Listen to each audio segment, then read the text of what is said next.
እጅግ አስደንጋጭ ዜና ከሐዋሳ ሪፈራል ሆስፒታል ተሰማ። ጊዜው አስጨናቂ ዜናዎች የሚሰሙበት ጊዜ ሆኗል። ጆሮ መርዶ ሳይሰማ አይደር፣ አይንም ሳያነባ አይንጋ የተባለ ይመስል የሚሰሙት ሁሉ ሀዘን የሚፈጥሩ ልብን የሚሰብሩም ሆነዋል። በሀገራችን ኢትዮጵያ ህዝቡን ሁሉ ያሸበረ አዲስ ወረርሽኝ ወይንም ቫይረስ በሐዋሳ ላይ ጥቁር ጠባሳን ጥሎ አልፏል።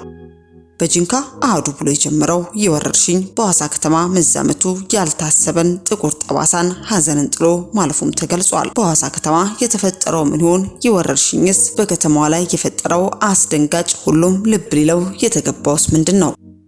እጅግ ተወዳጅ ሆነው የቤተክርስቲያን አገልጋይም በድንገት ባልተጠበቀ መልኩም ከዚህ ዓለም ድካም አርፏል። የእግዚአብሔር ሰው ወንጌላዊ አድማሱ ታደሰ ሲያገለግለው የኖረውን ጌታም ፊት ለፊት ለማየት ወደሚወደው ጌታ ተሰብስቧል።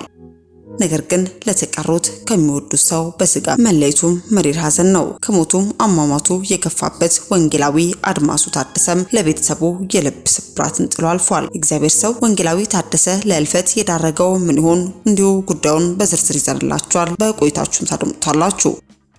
በሌላኛው መረጃችን የመሰረተ ክርስቶስ ቤተክርስቲያን አካሄድ ከድጡ ወደ ማጡ የሆነ ነው። ክርስቲያኖችን በሁለት ጎራ ከፍሎ ቁጣና ድጋፍን እያስተናገደች የምትገኘው የመሰረተ ክርስቶስ ቤተክርስቲያንም የመግለጫ ጋጋታ ነገሩን እጅግ አክብዶታል። የመሰረተ ክርስቶስ ቤተክርስቲያን ክርስቲያኑን በሁለት ገጽታ የሚያውቃት ድርጊቷም የብርሃንና የጨለማ ክፍል ያላት እጅግ አደገኛ አካሄድ የምትጓዝ የሚል ስያሜንም አትርፋለች።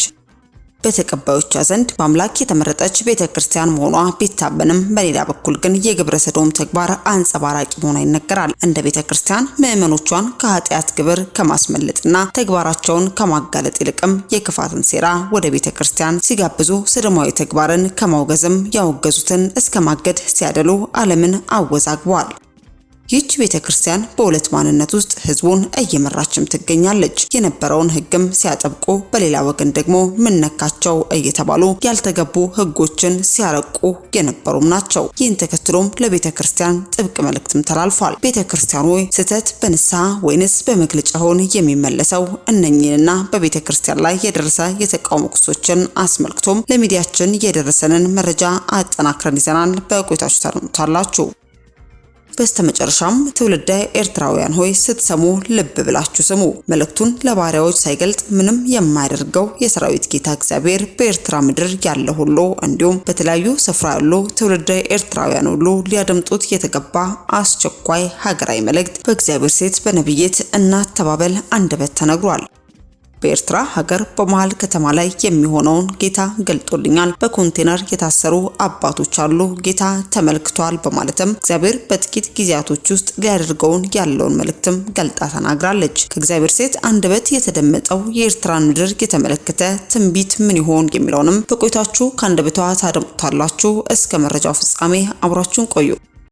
በ2017 ዓመተ ምህረት የሪል ስቴት አዋርድ ተሸላሚ የሆነው ድርጅታችን የዘመናት ህልሞን እውን ለማድረግ ከውጪም ከሀገር ውስጥም ያላችሁ ቤት ፈላጊዎች ባሉበት ሆነው የቤት ባለቤት የሚሆኑበትን አዲስ አሰራር ከአዲስ ዲዛይን ጋር ይዘንሎት ቀርበናል። አዲስ ዓመትን በማስመልከት ለእርሶ በቀረበ ዋጋ በ10% ቅድመ ክፍያ ቤቶን እየኖሩበት ወይም ማከራይተውት የሚከፍሉት የ60% አከፋፈል አማራጭም አቅርበንሎታል። 24 ሰዓት በግንባታ ላይ የሚገኘው ኮምፓውንዳችን ውስጥ የቪአይፒ ቦታዎችን፣ በረንዳ ያላቸው ቤቶች፣ ክሎዝድ ኪችን፣ ኦፕን ኪችን፣ ስቶር፣ ላውንደሪ፣ የሰራተኛ መኝታ ከነመታጠቢያው ሁሉንም ክፍሎች የጧት ፀሐይ እንዲያገኙ አድርገን አቅርበንላቸዋል። ቅድመ ክፍያውን ሲከፍሉ የእርሶን የቤት ባለቤትነት የሚያረጋግጡ ሙሉ ሰነዶችም በእጁ ያስገባሉ። ዲኤምሲ ሪል ስቴት። ለበለጠ መረጃ በ090854 3454 ላይ በመደወል ቤቶን ይሸምቱ።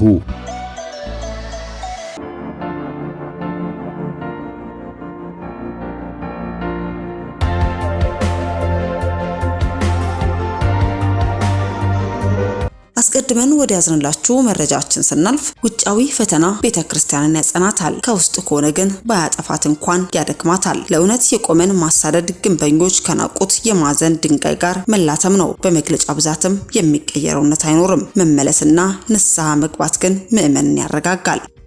ማንኛውም ኢትዮጵያዊ የግብረ ሰዶምን ድርጊት እንዲስፋፋ የሚያበረታቱ ሁኔታዎችን የመቃወም መብትም የተጠበቀ መሆኑ በሕገ መንግስቱ የተገለጸ ሲሆን ቤተክርስቲያን ከግብረ ሰዶም ለመታደግ የሚደረግ ርብርብም ሊያስጠይቅ የሚችል አለመሆኑ በግላጭ የሚታወቅ ሆኖ ሳለ አሁን ላይ በመሰረተ ክርስቶስ ቤተክርስቲያን እየሆነ ያለው ተግባር ግን ጥያቄን የሚጭር ሆኗል።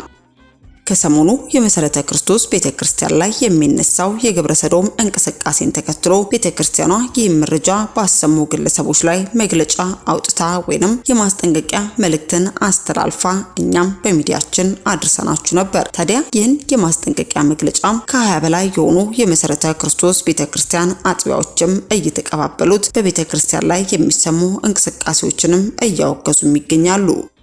ሆኖም ግን ጸያፍ ተግባርን ከማውገዝ ይልቅ ተግባሩን ያጋለጡትን ማውገዝም እየበረታ መጥቷል። ይህን የተመለከቱት እውነትን በድፍረት ተሞልተው ሲናገሩ የምናደምጣቸው ዘላለምና ቴዎድሮስ ተጫን እንዲሁም ሌሎችም ጨምረው በቤተክርስቲያን ላይ ግብረ ሰዶምን መቃወም ይህን ያክል ጨርቅ ማስጣል አለበትን? መሰረተ ክርስቶስ ስህተትን በንስሐ እንጂ በመግለጫ ብዛት አይታረምም በማለትም በቤተክርስቲያን ላይ ያላቸውን የጥርጣሬ ምልከታም አስፍረዋል። ይህንን ተከትሎም ቴዎድሮስ ተጫን የተባለ ግለሰብም በማህበራዊ ትስስር ገጹ ላይ እንዲህ ሲልም ምልከታውን አስፍሯል። መሰረተ ክርስቶስ ንስሐ አይሻልምን? እንግዲህ ከ20 በላይ የሚሆኑ መግለጫዎችን ዶክተር ስዩም አንቶኒዮስና ከእርሱ ጋር ለቃሉ እውነት የቆሙ ወገኖችም የመሰረተ ክርስቶስ ቤተክርስቲያን መሪዎችም ግብረ ሰዶማዊነትን ከሚያራምዱ ተቋማት ጋር ያላቸውን ስውርና ግልጥ ግንኙነት እንዲያቋርጡ የተጠየቁበት መግለጫ ላይ ተጽዕኖ ለማሳደር ከአዲስ አበባ ጀምሮ እስከ ክልሎች ባሉ የቤተክርስቲያን አደረጃጀቶችም ያለማቋረጥ እየቀረቡ የሚገኙ መግለጫዎች ናቸው። ሐቁ የመሰረተ ክርስቶስ ቤተክርስቲያን መሪዎች ግብረ ሰዶማዊነትን ከሚቀበሉና ከሚያራምዱ የውጭ ሀገር ተቋማት ጋር ያላቸውን ግንኙነት በማያቅማማ ሁኔታ በማስረጃ የቀረበ ጉዳይ መሆኑ ነው። እዚህ ላይ ወንድማችን ጌታውን ሄራሞና ሌሎች ወገኖችም በተከታታይ ያቀረቧቸው ማስረጃዎችንም መጥቀስም ይቻላል። ነገር ግን የመሰረተ ክርስቶስ መሪዎች ራሳቸውን በመመርመርና ንስሐ በመግባት እንዲሁም ከተጠቀሱት ተቋማት ጋር ያላቸውን ግንኙነት በማቋረጥ ፍሬ ያለው ነገር በማድረግ ፋንታ ከአዲስ አበባ ተነስቶ ክልሎች ሁሉ የሚያጠቃልል የመግለጫ ጎርፍም ማውረዱን ተያይዘውታል። ከሰሞኑም የመሰረተ ክርስቶስ ፌስቡክ ገጽም መግለጫዎችን ከማስተናገድ ውጪም ሌላ ስራ ቦታም ያለውም አይመስልም። የኔ ጥያቄም ይህ ነው። የመሰረተ ክርስቶስ መሪዎች ስህተት በንስሐ እንጂ በመግለጫ ብዛት ይታረማልን? በማለትም ቴዎድሮስ ተጫን ለመሰረተ ክርስቶስ ቤተክርስቲያን ያለውን ጥያቄ በዚህ መልኩ ያቀረበ ሲሆን እንዲሁ በተመሳሳይ መልኩም ዘላለምም በማህበራዊ ትስስር ገጹ ላይ እንዲህ ሲልም መልከታውን አስፍሯል።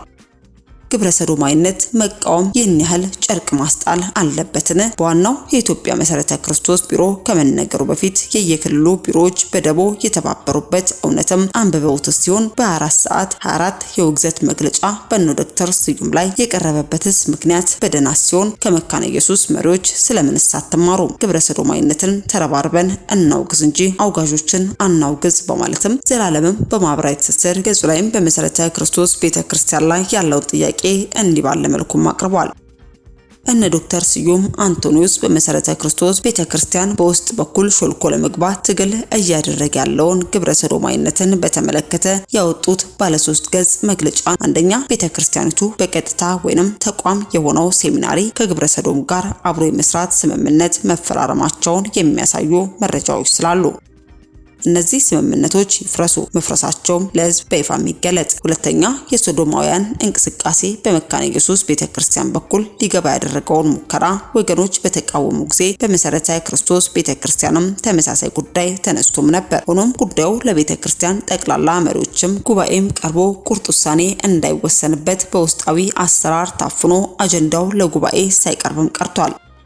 በዚህ ምክንያትም በአጀንዳ አቅራቢው ጉባኤ ላይ ያላቸው እምነትም መሸርሸሩና አሁንም ጉዳዩ በጉባኤ ሳይሆን ለቤተክርስቲያን የበላይ ባለስልጣናት ለጉባኤ ቀርቦ እንዲወሰንበትና ውሳኔም ለህዝብ ይፋ እንዲደረግ ሶስተኛ ጉባኤው በበፊቱም ሆነ በቅርብ ጊዜ እየሆነ ባለው ከግብረ ሰዶማዊነት እንቅስቃሴ ጋር በተያያዘ ይህ በጎ ፈቃደኝነት ወገን በአካል ቢያናግረውም ፈጥኖ የመወሰን ችግር ስለታየበት ጉዳዩ በአደባባይ ማውጣታቸውና የመግለጫም አፋጣኝ እርምጃ እንዲወሰድበት ለማድረግ መሆኑ። አራተኛ በቅርቡ አሜሪካ የተጓዘው ልዑክም በነሐሴ 2017 ተቋርጧል የተባለው ግንኙነት እንደገና ማደስ በሚመስል መልኩም ጉዞ ከነዚህ አካላት ጋር ይህን ግንኙነት ማድረጉ ልኡካኑ ተጠያቂ የሚያስደርግ መሆኑ።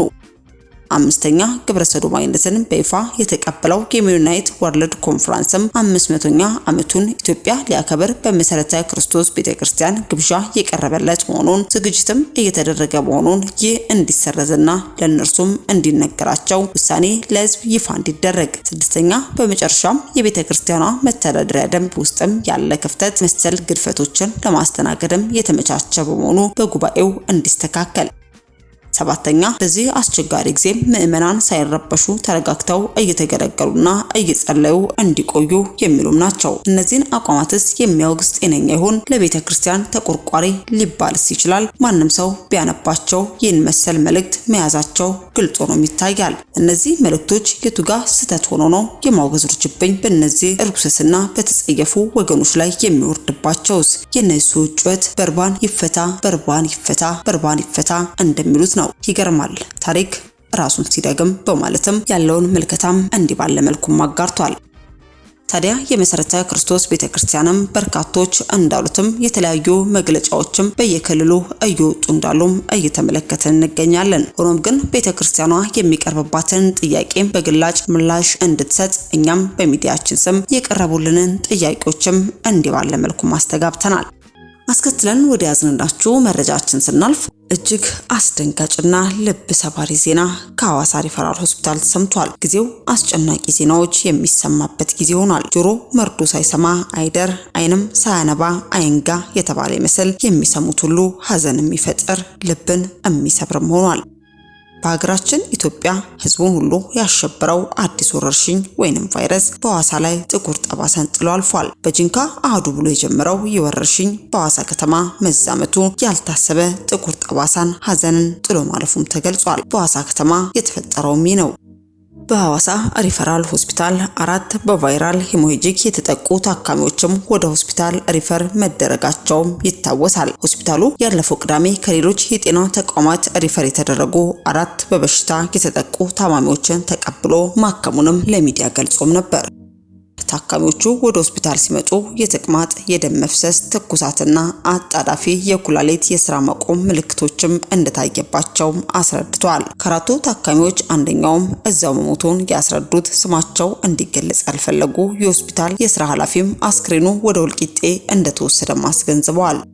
ታካሚዎቹ ላይም በታየው አጣዳፊ የኩላሊት መድከም በተነሳም የተቀሩት 3 ታካሚዎችም ወደ ያኔት ሆስፒታል ተወስደው ከጂንካ አካባቢ የመጣው አንደኛ ታካሚ እዛ መሞቱና ቀሪዎቹ 2 የሕክምና ድጋፍ እየተደረገላቸው እንደሚገኝ መረጃም አጋርተዋል።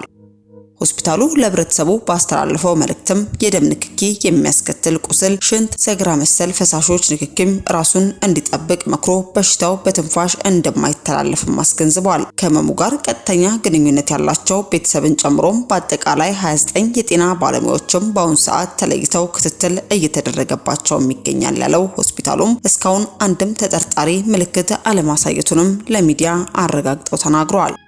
በአሁኑ ሰዓት ሆስፒታሉ ሀገር አቀፍና ዓለም አቀፍ ፕሮቶኮል ጠብቆ አገልግሎት እየሰጠ እንደሚገኝም መረጃን ጨምረው አጋርተዋል። ታዲያ ከዚህ መረጃም ሳንወጣ ይህንን ቫይረስ ለመጀመሪያ ጊዜ ያጋለጠው ዶክተርም ከስራ መባረሩ ተገልጿል። የጂንካ ሆስፒታል ሜዲካል ዳይሬክተርም ከስራም ተባረዋል። መርበርግ የተባለ አደገኛ ቫይረስም የ6 ሰዎችን ሕይወት በቀጠፈ ማግስትም የሆስፒታሉ ሜዲካል የዳይሬክተሩ መባረርም እጅግ አነጋጋሪም ሆኗል። ከሰሞኑ ምንነቱ ባልታወቀ በሽታም የ6 ሰዎች ህልፈትን ተከትሎ የማህበራዊ ሚዲያዎች ትኩረትም በጂንካ ሆስፒታል ላይ ማነጣጥሯል።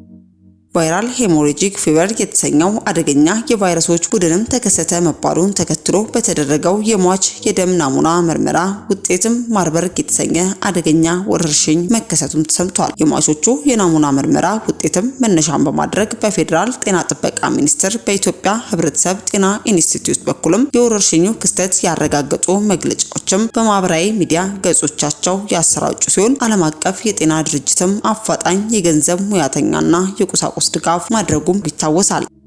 ታዲያ ይህን ተከትሎ ከጀርመን ድምጽ ራዲዮ ጣቢያም ለቀረበላቸው ጥያቄ ምላሽ የሰጡት የጂንካ ሆስፒታል ሜዲካል ዳይሬክተር ዶክተር ቢኒያም አስራትም የወረርሽኙን ክትትል ሞት ማስከተሉን ያረጋገጡበትን ማብራሪያም ሰጥተዋል። ከቫይረሱ ጋር በተያያዘም 4 ታካሚዎችና የሕክምና እርዳታ ያደረጉላቸው 2 ሐኪሞችም 1 ዶክተር፣ 1 ነርስ ህይወት ማለፉን ያረጋገጡት ሜዲካል ዳይሬክተሩም የሟቾቹን ቁጥር መግለጻቸውን ተከትሎ ሜዲካል ዳይሬክተሩ ከስራ መባረራቸው ተሰምቷል። የቀረበው ውንጀላም ለዓለም አቀፍ የሚዲያ ተቋም የተከሰተውን ሀቅ ያረጋገጠ መረጃ ሰጥቷል በሚል ውንጀላ መሆኑ ከሆስፒታሉ የመረጃ ምንጮችም ለማረጋገጥም ተችሏል። የፌዴራል ጤና ጥበቃ ሚኒስቴር የህብረተሰቡ ጤና ኢንስቲትዩት በሰጡት መግለጫም በሆስፒታሉ በቫይረስ የተጠረጠሩ ሰዎች እንጂ የሞቱ ሰዎች መኖራቸውን ያልገለጹ ቢሆንም ዳይሬክተሩ ይህንን ይፋ ማድረጋቸውን ተከትሎ ከስራ መታገዳቸውን የሚገልጽ ደብዳቤም ደርሷቸዋል። የተከሰተው ቫይረስም እጅግ አደገኛና ገዳይ መሆኑ እየተገለጸ የሟቾቹን ቁጥር መደበቅ ለምን እንደተፈለገ የታወቀ ነገር ባይኖርም ሐቁን ባለመደበቃቸው የተወነጀሉት ሜዲካል ዳይሬክተሩ ዶክተር ቢኒያም አስራትም አደገኛ ዛቻና የእስር ማስፈራሪያ እየደረሰባቸው መሆኑ ለማረጋገጥም ተችሏል። ከስራ የተባረሩበት ደብዳቤ የደረሳቸው ሜዲካል ዳይሬክተሩ ለማነጋገር በተደጋጋሚ ጥረት ቢደረግም በዚህ ጉዳይ ምንም አስተያየት ለማንም መስጠት እንደማይፈልጉ በመግለጽም ስልካቸውንም ዘግተዋል። ሆኖም ግን የእገዳ ደብዳቤ በክልሉ የጤና ቢሮ ኃላፊ አቶ እንዳሻው ሽብሩ ጫና አድራጊነት የተፈጸመባቸው መሆኑን ከሆስፒታሉ የውስጥ ምንጮችም መረጃ እየተሰሙም ይገኛሉ። በስራ ታታሪና ትጉ የሆነው የጂንካ ተወላጅ ዶክተር ቢኒያም ሆስፒታሉን ለማሻሻል እየተጋ ቢሆንም በተደጋጋሚ ጫና ውስጥ መቆየቱን ጠቁመው እውነተኛ መረጃ በመስጠት ኃላፊነቱን በመወጣቱ ሊመሰገን ሲገባው ከስራ መታገዱ ተገቢም አይደለም። በዓለም አቀፍ የጤና ተቋም ተረጋግጦ በመንግስት መግለጫ በተሰጠበት ጉዳይ መረጃ ምንም አይነት ክልከላ በሌለበት ዶክተሩ መባረሩ እውነታን ለመደበቅ የሚፈልግ አካል ሴራ ሊሆንም ይችላል የሚሉ ምንጮችም ሐቀኛ መረጃ እንዲሸፈን የተፈለገበት ምክንያት ግን ምን ሊሆን እንደሚችል አናውቅም ብለዋል። አስደንጋጭ እልቂት ያስከትላል የሚለው የቫይረሱ ስጋትም ባጠላበት ጂንካ ሆስፒታል ከሟቾች ጋር ቀጥተኛ ግንኙነት ያላቸው በርካታ ዜጎችም በተጠርጣሪነት ተለይተው በሚገኙበት በዚህ ወቅትም በከፍተኛ መደናገጥ ውስጥ የሚገኙ ነዋሪም ከመንግስት የሚሰጡ መመሪያዎችን የጥንቃቄ መልእክት እየተጠባበቀ ቢሆንም የክልሉ ጤና ቢሮና የህብረተሰብ ጤና ኢንስቲትዩት መገኛ በሆነው ጂንካ ክስተቱን በተመለከተ የክልሉ ልሳን የሆነው የደቡብ ሬዲዮና ቴሌቪዥን ድርጅትም የኢትዮጵያ ቴሌቪዥንም ሆነ ሌሎች ሚዲያዎችም ዝምታን መምረጣቸው እጅግ አነጋጋሪ ሆኗል።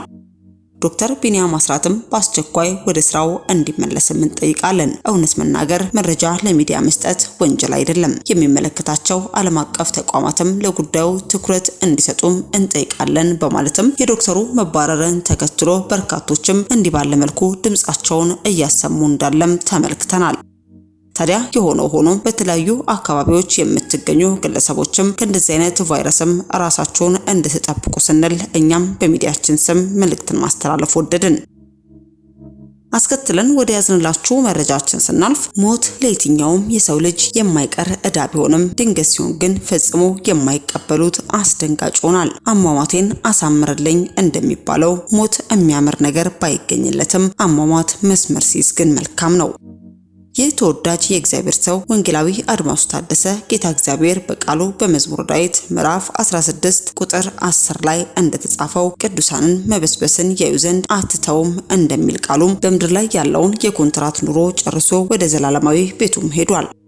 ወንጌላዊ አድማሱ ታደሰ ከአባቱ ከአቶ ታደሰ በዳዳ ከእናቱም ከወይዘሮ ፈለቀች ገብረ ማርያምም ጥር 27 1963 ዓመተ ምህረት ተወለዱ። እድሜያቸው ለትምህርት ሲደርስም ትምህርት የተከታተሉ ሲሆን ገና ተማሪ ሳሉ ለሰሙት የክርስቶስ ወንጌልም ምላሽን በመስጠት አዳኝነቱን በመቀበልም በቤተክርስቲያን ትምህርት የተከታተሉ ሲሆን ቤተክርስቲያን ያላቸውን ጸጋና መስጠት ተመልክታም ወንጌላዊ አድርጋም ሾማቸዋለች። አቶ አድማሱ በወንጌላዊነትም ከ1988 እስከ 1990 ዓመተ ምህረት በሰበታ መሰረተ ክርስቶስ አጥቢያ ያገለገሉ ሲሆን አገልግሎታቸው በቤተ ክርስቲያን ብቻ ሳይወሰን በገጠር፣ በከተማ፣ በአደባባይና በጎዳና እንዲሁም ቤት ለቤት በማድረግም ጊዜያቸውን ለእግዚአብሔር ስራ አሳልፈው የሰጡ ብዙ ፍሬ ያፈሩና ያተረፉ ትንታግ የወንጌል አርበኛም ነበሩ። ከ1995 እስካረፉበት ዕለት ድረስም በተቀባ የእግዚአብሔር ቃል አገልግሎት ቤተክርስቲያን በወንጌላዊነት ያገለገሉ ሲሆን በግል ህይወታቸው ባለትዳርና የሁለት ልጆች አባት እንዲሁም እንዳብራካቸው ክፋይ የሚያዩአቸው የ3 ሴት ልጆች አባትም ነበሩ። ይሁንና ግን ወንጌላዊ አድማሱ በተወለዱ በ55 ዓመታቸው በህዳር 4 2018 ዓመተ ምህረት ይህን ዓለም ተሰናብተው ወደሚወዱትና ወዳገለገሉት ጌታም ሄደዋል። ህልፈተ ህይወታቸውን ተከትሎ በበርካቶች ዘንድም በሀገራችን ኢትዮጵያ በገባው አዲስ ወረርሽኝ ወይንም ቫይረስ መሆኑ የተገለጸ ሲሆን ነገር ግን ከቤተሰባቸው እስካሁን ድረስ የሞታቸው ምክንያትም እንዳልተገለጸ ተመልክተናል። እኚህ ተወዳጅ አገልጋይም በቅዳሜ ዕለትም ግብዓተ መሬታቸው ወዳጅ ዘመዶች በተገኙበትም ተከናውኗል። ለቤተሰቦቻቸው ለወዳጅ ዘመዶቻቸው በሙሉ በሚዲያችን ስም መጽናናትን ተመኘን። በስተመጨረሻ ወደ ያዝንላችሁ መረጃችን ስናልፍ ትውልደ ኤርትራውያን ሆይ ስትሰሙ ልብ ብላችሁ ስሙ። መልእክቱን ለባሪያዎቹ ሳይገልጥ ምንም የማያደርገው የሰራዊት ጌታ እግዚአብሔር በኤርትራ ምድር ያለ ሁሉ እንዲሁም በተለያዩ ስፍራ ያሉ ትውልደ ኤርትራውያን ሁሉ ሊያደምጡት የተገባ አስቸኳይ ሀገራዊ መልእክት በእግዚአብሔር ሴት በነቢይት እናት ተባበል አንደበት ተነግሯል። በኤርትራ ሀገር በመሃል ከተማዋ ላይ የሚሆነውን ነገር ጌታ ገልጦልኛል። በኮንቴነር የታሰሩ አባቶች አሉ፣ ጌታ ተመልክቷል በማለትም እግዚአብሔር በጥቂት ጊዜያቶች ውስጥ ሊያደርግ ያለውን መልእክትም ገልጣ ተናግራለች። ከእግዚአብሔር ሴት አንደበት የተደመጠው የኤርትራ ምድርን የተመለከተ ትንቢታዊ መልእክቱ ምን ይሆን የሚለውንም በቆይታችሁ ከአንደበቷ እንድታረምጡት ጋበዝን። ክብር ለመንፈስ ቅዱስ ይሁን፣ ክብር ለነገስታት ንጉስ ይሁን፣ ክብር ለጌቶች ጌታ ይሁን። ኢየሱስ የእግዚአብሔር ልጅ ትልቅ ነው። ሃሌሉያ! ኢየሱስ የእግዚአብሔር ልጅ ትልቅ ነው። ክብሩ ለመንፈስ ቅዱስ ይሁን፣ ክብር ለነገስታት ንጉስ ይሁን። እግዚአብሔር ለባሪያዎቹ ሳይናገር አንዳች ነገር አይደርግም። ለዚህ ነው እግዚአብሔር ሃሌሉያ ከአብርሃም መደብቀው ነገር አለኝነ ከነቢያቶችስ መሰውረው ነገር አለኝነ አለ። ዛሬም እግዚአብሔር ከልጆቹ የሚሰውረው ነገር የለም፣ ከነቢያቶቹ የሚሰውረው ነገር የለም። አሜን። ከወደዳቸው የሚሰውረው ነገር የለም። አንድ ነገር ተመለከትኩኝ። ክብሩ ለኢየሱስ ይሁን። በአስመራ ከተማ መሃሉ ላይ ዱባይ አንድ ጊዜ ለገና ክሪስማስ የሚሰሩት አንደኛ ተብሎ የተሸለመው ዱባይ ላይ የነበረው ያይ ክሪስማስ የሚያክል የደመራ እንትን ቁሟ ያለው ዋና ከተማው ላይ ያንን ያየሁ ምንድነው ጌታ ሆይ አልኩ። እግዚአብሔር መንፈስ እንዲህ አለኝ። ክብር ለኢየሱስ ይሁን። በኮንቴነር የታሰሩት አባቶች ይፈታሉ። በኮንቴነር ውስጥ ያሉ አባቶች ይፈታሉ። እንደገና ደግሞ ክርስቲያን የተባሉ በያሉበት ሀገር በጣም ባሉበት ከተማ ሁሉ ልቅም ብለው የት ይገባሉ? አስመራ ከተማ ይገባሉ። አስመራ ከተማ ገብተው ታላቅ የምስጋና ድግስ ይሆናል። ኢየሱስ ክርስቶስ ታምር አደረገ ይባላል። ኢየሱስ ክርስቶስ ታላቅ ነገር አደረገ ይባላል። ኢየሱስ ክርስቶስ ታላቅ ስራ ሰራ ይባላል። ኢየሱስ ክርስቶስ ተብሎ ስሙ ይገናል። በከተማው ላይ ስሙ ይገናል። በከተማው ላይ ታላቅ ክብር ይሆናል። ልጆች ሁሉ ይሰበሰባሉ። አባቶች ከዚያ ከኮንቴነር ውስጥ ተፈተው ምስጋና ይሆናል፣ እልልታ ይሆናል፣ ዝማሬ ይሆናል። ጠላት ይዋረዳል፣ አጋንንት ይዋረዳል። በዛች ምድር የጨፈረ አጋንንት ይዋረዳል። በዛች ምድር የዘለለ አጋንንት ይዋረዳል። የእግዚአብሔር ልጆች የክብር ዘንባባ ይዘው የዘንባባ ዝንጣፊ ይዘው አሜን ድልድል ይሸተኛል እያሉ በሰልፍ ይወጣሉ። ድልድል ይሸተኛል እያሉ በሰልፍ ይወጣሉ። በአንድ ላይ ይደመራሉ። ሃሌሉያ!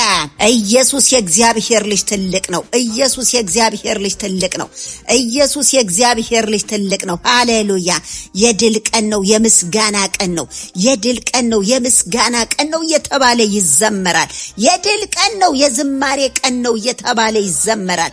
እንደ አንድ ሰው ሆነው በአንድ ልብ፣ በአንድ ሐሳብ፣ በአንድ መንፈስ፣ አንድ ሃሌሉያ፣ አንድ ቋንቋ ሁሉም ተሰብስበው ምስጋናን ይዘው በአስመራ በዛች በዋና ከተማዋ ላይ አስመራ ዋና ከተማዋ ላይ እምብርቷ ላይ ታላቅ ነገር ይሆናል። ታላቅ ምስጋና ይፈነዳል። ታላቅ ምስጋና ይፈነዳል።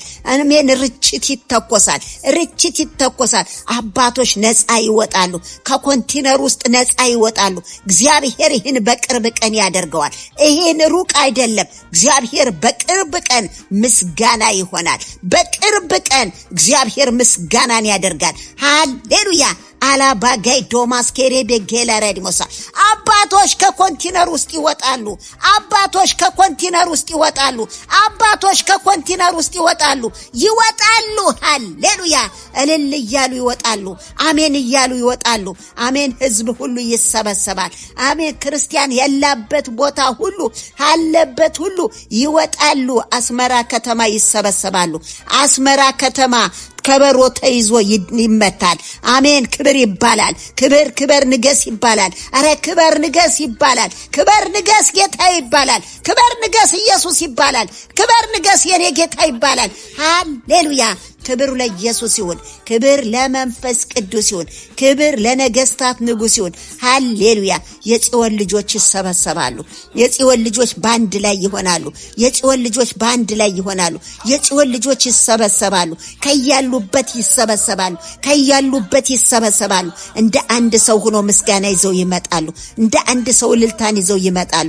ክብሩ ለኢየሱስ ይሁን። በአስመራ ከተማ ይሄ ይሆናል። በአስመራ ከተማ ይሆናል። የድል ወሬ ይሰማል። የድል ዜና ይነገራል። የድል ዜማ ይወራል። ኢየሱስ የእግዚአብሔር ልጅ ትልቅ ነው። አሜን። ሃሌሉያ። ጌታ ኢየሱስ ይባረክ። ክብር ለመንፈስ ቅዱስ ይሁን። ክብር ለነገስታት ንጉስ ይሁን። አሜን። ሃሌሉያ።